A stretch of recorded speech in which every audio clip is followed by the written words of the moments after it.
Episode 2, 16 and Green. I barely made it in here. My shoulder still burned where I clipped a locker. The door clicked shut. I didn't lock it. My hands didn't feel steady enough to trust anything. They buzzed. I flexed my fingers. They moved a beat late. Okay. I turned on the faucet. Cold water hit my palms, and for 1 second, my body listened. I held my hands under the stream like it could make me normal. In, out. My grip tightened. A crack shot through the sink. I ripped my hands back. What? I looked up. My eyes were too bright in the mirror. Not glowing, just wrong. Like light got stuck behind them. It stayed. Footsteps outside. A laugh. Someone close enough to touch the handle. My stomach dropped. Not here, please. I tried to inhale. My lungs stopped halfway, like they forgot where enough was. I forced the air out anyway, and the buzzing eased, just enough to trick me. Control the breath, control the body. My fingers curled, like my hands stopped taking orders. My arms went rigid, sleeves pulled tight around my forearms. Stop, I said. Too quiet. My voice sounded thin, distant, not sitting right in my throat. My knuckles weren't bigger, just harder, more defined. I tried to open my hand. It shook, spasming, misfiring. My heart spiked, and my body answered. Heat rolled up my arms into my shoulders, hot under the skin. I braced on the counter. Bad idea. The sink creaked like it might give. My shoulders pulled back on their own. My posture snapped upright. The hoodie tightened across my upper back. Still my face, but the shape under the fabric was changing, building. The bathroom got louder, not with noise, with pressure. The lights buzzed sharp. The water roared. The hallway felt inside my skull. My breathing sped up. In, out. In, my chest expanded too far.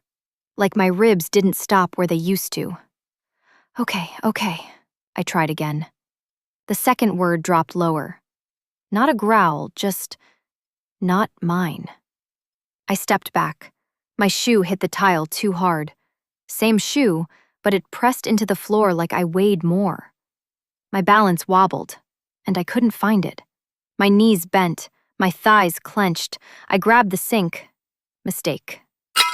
A chunk snapped off and clattered onto the tile. I stared at it.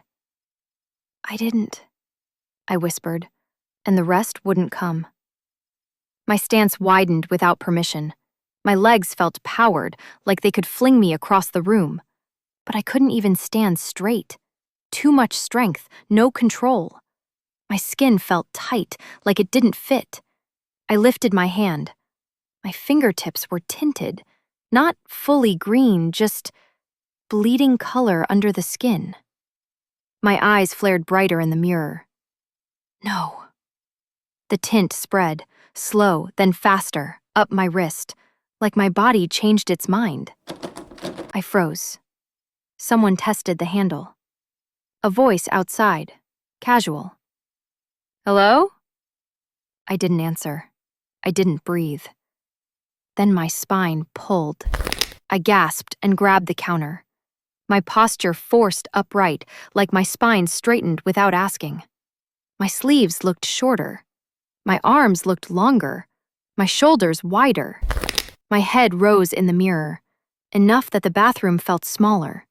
The stall divider behind me was suddenly lower. I was looking down at it.